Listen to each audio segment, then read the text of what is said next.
galera eficiente! Bem-vindos a mais um programa.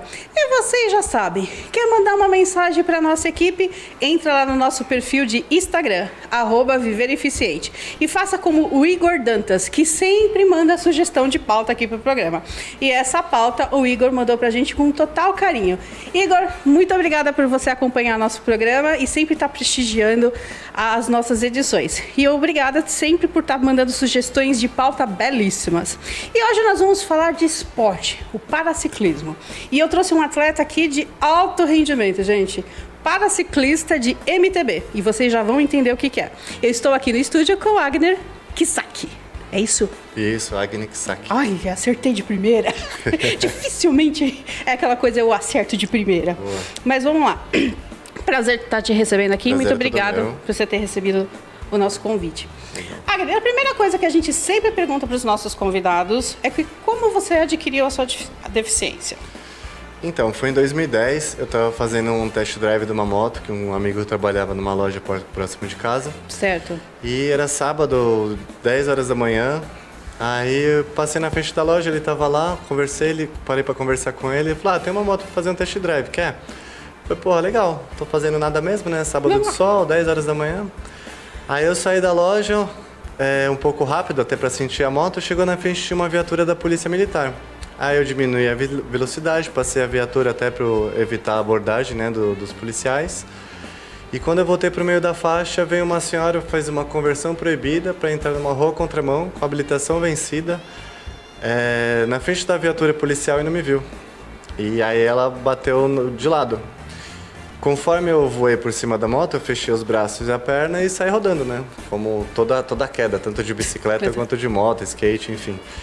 E quando eu terminei de rolar no chão, eu senti que o pé mexeu. Foi quando eu olhei para baixo, eu vi a sola do tênis para cima, uns 7 centímetros da tíbia pra fora. Nossa! 2 artérias saindo sangue. E aí a minha reação no momento foi pôr o osso para dentro, pé no lugar e fazer um torniquete com a mão para tentar perder o menos possível de sangue, né? Você ainda conseguiu fazer tudo isso? Sim.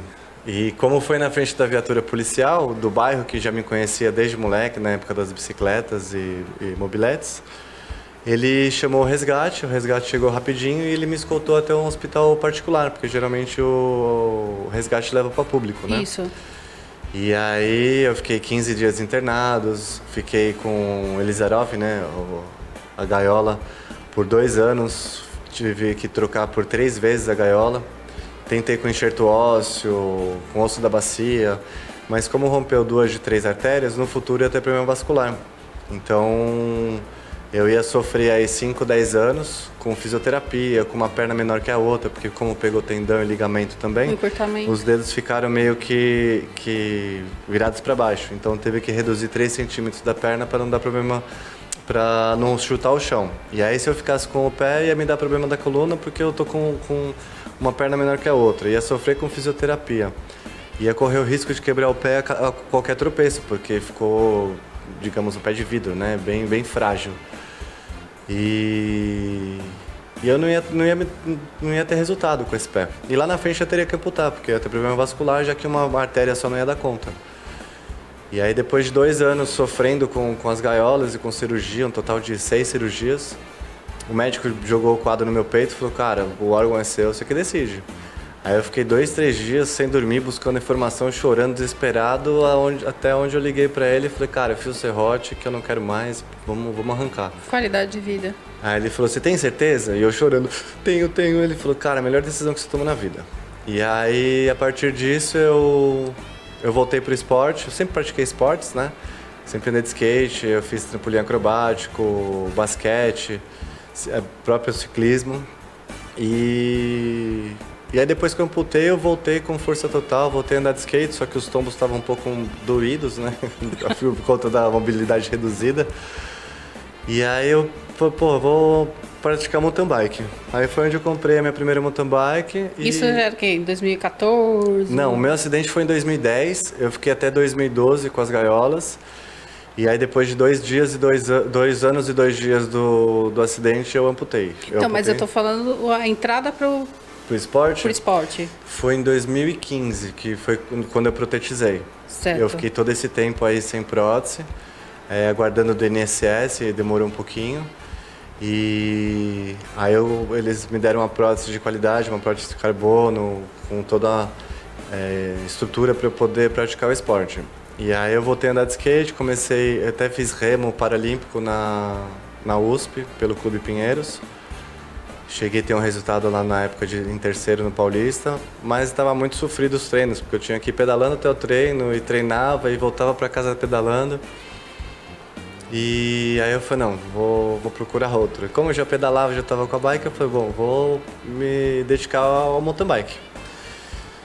E aí em 2019 eu participei da primeira competição, que foi em Monte Alegre do Sul. E na primeira competição eu já fiquei em segundo na categoria PCD. Eu falei, porra, tô no lugar certo, cara. Achou o esporte. Aqui que eu fico. E aí desde então eu não parei mais. Desde 2009 tá aí pedalando. Desde 2019 praticando as competições de mountain bike. Quando a gente fala de paraciclismo, aí a gente vai fazer aquela pesquisa rápida no santo Google, a gente acha algumas informações. Então, assim, eu vi que começou em Moscou em 1980, mas era um esporte específico para pessoas com deficiência visual. Aí a gente vai acompanhando mais e agora conseguiu abranger todas essas categorias. Primeiro que você é paraciclista de MTB. É uma categoria que não existe, não é homologada pela federação, né? Eles não acompanham tanto a Federação Paulista quanto a brasileira. Mas o que é o MTB para quem não conhece? É o ciclismo de mountain bike, é um ciclismo onde você passa por estrada de terra, single tracks que a gente fala, que são caminhos, né, trilhas entre árvores e mato. O esporte bem radical. Bem radical, bem legal. Cheio de lama e aventura. Aquela coisa assim, não querendo ser capacitista, mas aquela coisa, é coisa de maluco, coisa de doido. Vocês voam com duas rodas sobre... Em vez de ter asas, vocês têm rodinhas. Passando por rios, né, lama, mato... Às vezes correndo de vaca e boi que tem pelo meio do caminho. O que já dá um gás a mais. Dá um gás, ele dá um estímulo pro treino. Então a gente também pode considerar você como um para-atleta de alto rendimento. Sim, digamos que sim. O treino é diário? Sim, eu treino diariamente e uso a bicicleta como meio de locomoção para ir e vir do trabalho também. Então por dia aí, no mínimo eu pedalo 30 km para ir e vir do trabalho. E eu sou guia também do meu grupo de pedal. Eu e mais 3 amigos resolvemos fundar, né, esse grupo de pedal chamado Pedal 011 em 2020. Onde a gente acompanha a galera à noite no pedal noturno. E trilhas fora de São Paulo também. Isso é bem bacana. E aí tem dias que chega a pedalar 100, 120 quilômetros aí, dependendo do dia. Nossa, se eu ando de 100 metros, eu já tô com a língua pra fora. Eu acho que eu preciso começar a praticar atividades físicas, Boa. Né? Então, estou começando a mudar o ano pensando nisso, então tudo mais. Voltando às categorias do paraciclismo, a gente vê que tem todas as diferenças. Eu estava entrando no site da Confederação Brasileira de Ciclismo. A CBC. Isso, e vi que em outubro de 2022, o paraciclismo de estrada ficou no ranking do quinto. Isso, mundial, quinto lugar, aquela isso. coisa assim toda.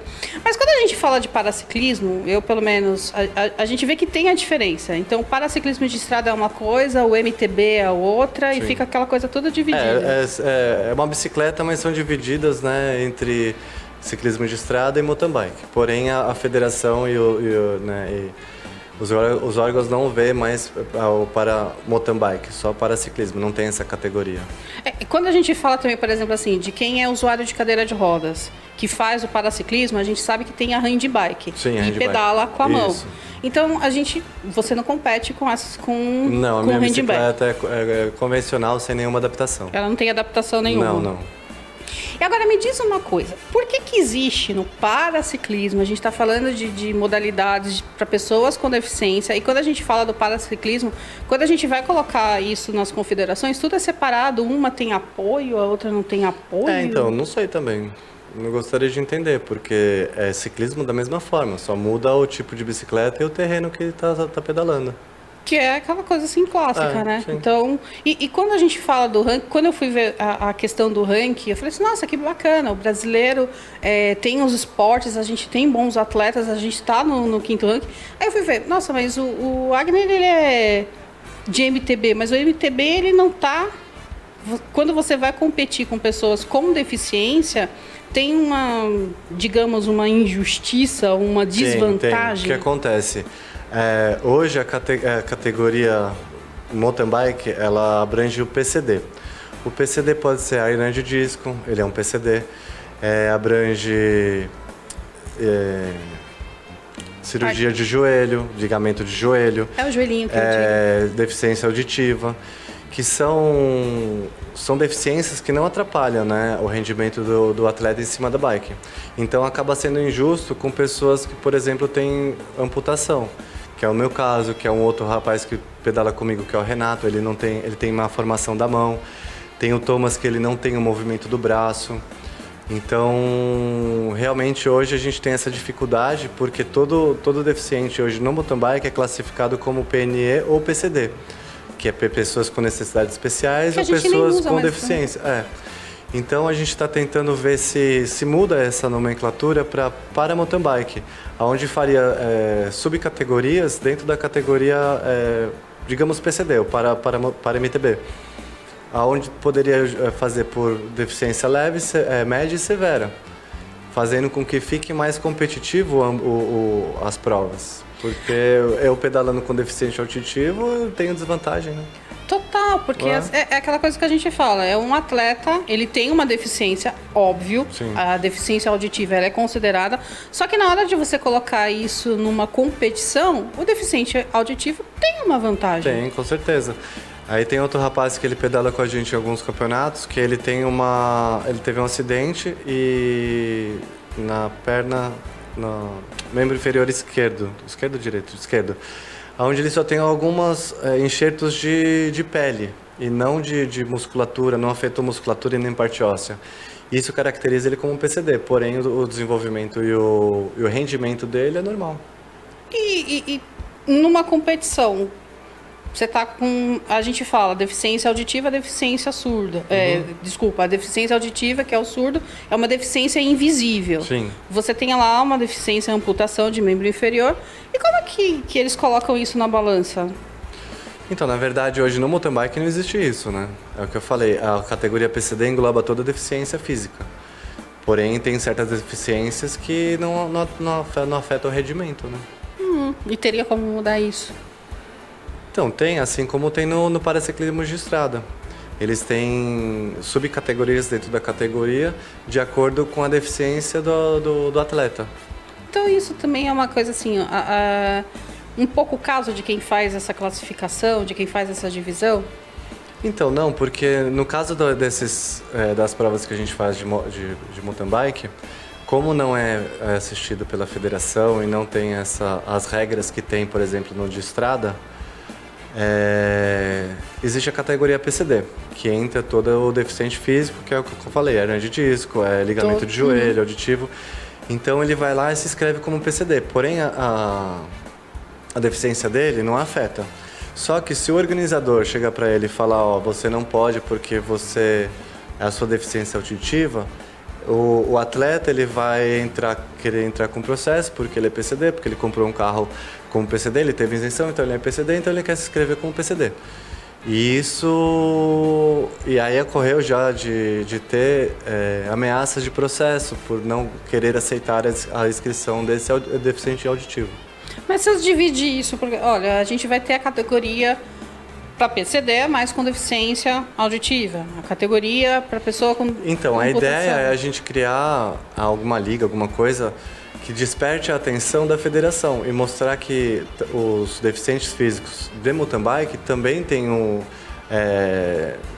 bom desempenho, né? Uma boa, como que eu posso dizer? Uma galera legal para poder ter essa categoria acompanhada pela federação. E o esporte nessa finalidade, o paraciclismo, o MTB, ele não está nas Paralimpíadas. Então, justamente. Nas Paralimpíadas eu acredito que tem de mountain bike. Porém, por não ter as federações no Brasil, tanto paulista quanto brasileira, nós temos que disputar com atletas que têm o corpo saudável, com todos os membros, e é difícil da gente acompanhar. Por exemplo, eu fui medir, né, meu resultado da última prova na mesma categoria que uma pessoa sem deficiência E o meu tempo foi 1h30 acima do primeiro colocado. Da categoria, por exemplo, da minha idade, sub-45 anos. E em função da deficiência. E aí fica difícil da gente conseguir ter um bom resultado com as pessoas sem. O esporte, na sua categoria, ele não acaba sendo uma profissão. Você acaba não sendo um atleta. Sim, porque por não ser reconhecido. Isso que precisa mudar, gente. A gente tem bons atletas que podem representar o Brasil com deficiência. Eu acho que precisa ter essa avaliação realmente. Sim, com certeza. Da Tem que dar oportunidade também. Tem que dar oportunidade. Sim, temos que ter Fora oportunidade. a gente está passando algumas imagens que você falou que fez toda essa parte e tudo mais. Por você não conseguir viver tão exclusivamente do esporte, você tem outra profissão. Sim, eu tenho que trabalhar, né? Tenho uma filha, tem que ralar. Tem que ralar. De segunda a sexta. De segunda a sábado. Segunda a sábado, que é pior ainda. Então, eu acho que realmente as pessoas, elas poderiam realmente rever esse conceito que a gente tem. Eu acho que as pessoas colocam a pessoa com deficiência, e a gente está falando realmente de uma sociedade um pouco preconceituosa, ainda naquela redoma de vidro. Uhum. Sim. Aquela questão do tadinho, inhozinho, bonitinho. Em tudo função inhozinho. disso, eu faço questão de usar bermuda onde eu vou, porque as pessoas veem que o amputado não é um coitado. E eu mostro, eu incentivo muitas ciclistas, né, do grupo. E os caras olham pra mim e falam, pô, você pedala demais, eu venho aqui pra pedalar com vocês porque você é uma motivação, eu tenho diversos problemas, mas quando olho pra você eu vejo que não tem nenhum e, cara, e você me motiva muito. E eu acho muito legal isso, de passar essa visão de que a gente consegue aquilo que quer. Sim, porque a pessoa com deficiência, a gente fala, ela pode ser o que ela quiser, Sim. desde que ela realmente se esforce para aquilo. Todos, né? A gente é o que quer. Não adianta eu querer que você seja uma coisa, se você não quiser ser, isso não vai acontecer nunca. Então elas têm que querer, têm que ter uma motivação e correr atrás, porque conseguem. E vocês, assim, no grupo que vocês fazem, do Pedal 011. 011, vocês são em quantos? Nós somos em 16 guias. A gente usa rádio comunicador conduzindo um grupo aí mais ou menos de 40, 50, 70 pessoas, dependendo do clima, né? Se tiver sol, a galera sai para pedalar com a gente. E são 2 dias da semana. De terça é o pedal intermediário, que a gente acaba rodando uns 45, 50 quilômetros. E de quinta é um pedal iniciante. Gira aí uns 35, 30, dependendo da galera. Se for muitos iniciantes, a gente acaba diminuindo a distância. Mas eu tenho que fazer uma observação. A gente está gravando o programa numa terça-feira e às 5h30 no Instagram de uma certa pessoa tá lá, no meio da chuva de São Paulo, pedalando. Tem que pedalar. Então você faça chuva, faça sol. Sim. É sagrado o treino, é sagrado, tá? Sim. Aquela coisa assim toda. O tem que eu que falo, treinar, gente, não adianta, tem que treinar. Se quiser bom resultado lá na prova, tem que treinar. é aquilo que eu falo, gente. Eu sou gordinha porque eu quero. É opção. A gente come batata frita, né? Então tem que toma conviver. uma Coca-Cola, né? Não, eu ainda... Cortou? Essa Boa. já. Mas a batata frita... Difícil. Difícil. Então é justamente isso que eu falo. A gente faz opções na vida. A qualidade de vida, às vezes, ela melhora quando você faz a opção. Sim. Por ter uma deficiência. É óbvio que a gente não... eu quero... Não. Ele foi de um acidente. Sim. E a partir daquilo, realmente, para se ter uma qualidade de vida e não ficar sofrendo com dores e tratamentos e tudo mais, a amputação foi uma coisa necessária. No começo eu fiquei meio depressivo, meio de mal com a vida, não queria ninguém, mas aí eu falei, cara... A gente entende, somos seres humanos. E aí eu percebi que eu só ia sair daquilo se eu quisesse, porque ninguém ia conseguir me tirar se não fosse sair. E a gente volta, apesar da pessoa estar toda errada, da senhora foi lá e cometeu acidente, a gente sabe aquelas coisas, a vida tem que seguir. Sim, tem que seguir de uma maneira. E o mais triste nessa história toda é que a gente vê os erros dos outros, é quando se tem um esporte. Quando a gente fala de Paralimpíadas, quando a gente fala de Olimpíadas, a gente sabe que os nossos paratletas trazem mais medalhas. Sim. E quando a gente tem pessoas... O quadro de medalhas é muito maior. Bem maior. E quando a gente tem atletas para ter competições, estarem ali de igual para igual, existe realmente no segmento algumas segregações. Sim. E fica aquela coisa assim toda. Que é bem triste, né? Isso é triste. É isso que eu falo. Quando a gente luta pelo segmento, mas o próprio segmento tem algumas limitações dentro da gente. Eu acompanhei o esporte há alguns anos, isso em 2002 a 2007, e eu já vi algumas injustiças no esporte, na natação. E aquela coisa assim, toda a gente não vai entrar nos detalhes, a gente vai dar oportunidade para todos os atletas falarem, mas a gente vê que realmente, quando a gente fala da deficiência, existe aquela passação de pano, a mãozinha na cabeça, e tipo, você no esporte, você é um atleta de alto rendimento, tá lutando para que a confederação faça com que a categoria chegue ao profissionalismo e tudo mais. E você, o que a gente fala? Você faz esporte por hobby? Você faz esporte para qualidade de vida? Na verdade é um hobby e também por qualidade de vida. Em vez de eu ficar na academia lá entre quatro paredes, eu pego a bicicleta e rodo São Paulo. Aí uma média de, sei lá, saio pedalo 50 km numa noite, 60 no dia seguinte. E acaba sendo uma atividade física, né? Sim, maravilhosa por sinal. Maravilhosa. Onde você está em contato com a natureza, interagindo com as pessoas na rua, mesmo que seja pedindo para sair da frente. Porque a gente sabe que as vias aqui em São Paulo, as ciclovias também, então, são bem complicadas. É um esporte muito gostoso e o custo não é muito alto, porque você tem que manter a bike é caro, né? Mas você não tem lá a mensalidade, por exemplo, de uma academia que você vai pagar para pedalar em quatro paredes, olhando para o vidro, para a rua movimentada. Então, eu acho que a bicicleta é um esporte bem legal. Muito bacana. Isso, assim, a gente vai fazer voz com vocês para que realmente essa conquista chegue e isso se torne realmente profissão e que as pessoas consigam viver daquilo que elas gostam. Sim. O esporte é realmente uma profissão e precisa ser conhecida em todos os sentidos. Sim. É que nem a gente fala, ninguém é perfeito, todo mundo é falho do lado, mas eu acho que tem determinadas coisas que é um pouco de má vontade. Pronto, o que a Cato falou. Hashtag fica a dica. É aquela coisa assim básica. Eu acho que falta realmente um olhar um pouco... tirar essa coisa do assistencialismo negativo. Sim. A gente tem aquela cultura, às vezes, que o deficiente é tadinho, ou é visto como tadinho ou é como super-herói. Uhum. Aí quando a gente fala de igualdade, a gente não quer aquela coisa nem mais nem menos. Aqui a gente quer igualdade, só quer oportunidade para mostrar o talento, para mostrar a eficiência. Oportunidade para mostrar a igualdade. Exatamente. A gente não quer aquela coisa assim, não, porque eu sou deficiente, não. É questão de igualdade. Só não precisa ter cota para deficiente, né? Não, é só abrir precisa. as portas para mostrar o desempenho e o... Exatamente. E quando a gente fala da questão de igualdade, também a gente entende também que é aquela coisa. São PCDs, mas aí a gente entra naquela questão. Uma pessoa com deficiência auditiva tem um rendimento muito melhor. É por isso que dentro do mountain bike a gente tá pensando aí de usar a nomenclatura de para mountain bike ou para MTB, porque para poder não abranger toda o PCD, porque o PCD é o que a gente falou, hérnia, ligamento, é auditivo, e são deficiências que não atrapalham o rendimento em cima da bicicleta, mas é uma deficiência, e engloba como PCD. Então, mudar a nomenclatura poderia ser que ajude até em função da gente fazer subcategorias dentro da categoria. Porque quando as pessoas fazem algumas competições, e a gente diga em outros segmentos, eu posso falar muito da questão da beleza, a gente faz essa separação. Sim. Deficiente visual vai competir com deficiente visual, cadeirante... Não, a própria UCI, eles têm essa questão de separação de deficiência. Uhum. C1, C2, C3, C4, C5.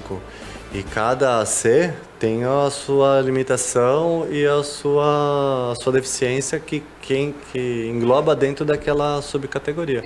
Que é o que a gente está querendo fazer dentro do mountain bike, trazer para o mountain bike. Exatamente. É isso que a gente fala, gente. Todo mundo é igual nas suas diferenças. Algumas coisas precisam ser divididas para que todo mundo tenha aquela coisa da equidade. Sim. Né? A gente precisa praticar mais isso. É um prazer inenarrável, como eu sempre falo para aqui todos os nossos convidados, porque a gente quer abrir espaço realmente para todo mundo. O Viver Eficiente está de portas abertas para quando você quiser voltar e quiser falar sobre o assunto, pode vir, pode mandar mensagem, que sempre será bem-vindo. Mas antes disso, você tem alguma mensagem que você queira deixar para o nosso público que está nos acompanhando aqui, queira conhecer também mais um pouco do seu trabalho? Então, a mensagem que eu deixo, que está até escrito no meu Instagram, que eu peguei a colinha aqui, é assim: acorde todos os dias com motivo para fazer o seu dia incrível.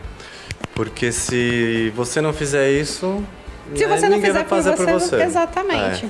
Então a gente tem que acordar, agradecer por mais uma oportunidade de estar vivo, de ter mais um dia aí para correr atrás dos interesses e não procrastinar, né, as coisas na vida. A palavra que a gente mais usa aqui no Viver, procrastinação. Não pode. Não pode. Gente, eu sou gordinha por escolha, tá? É aquilo que eu falo. A gente faz por opção.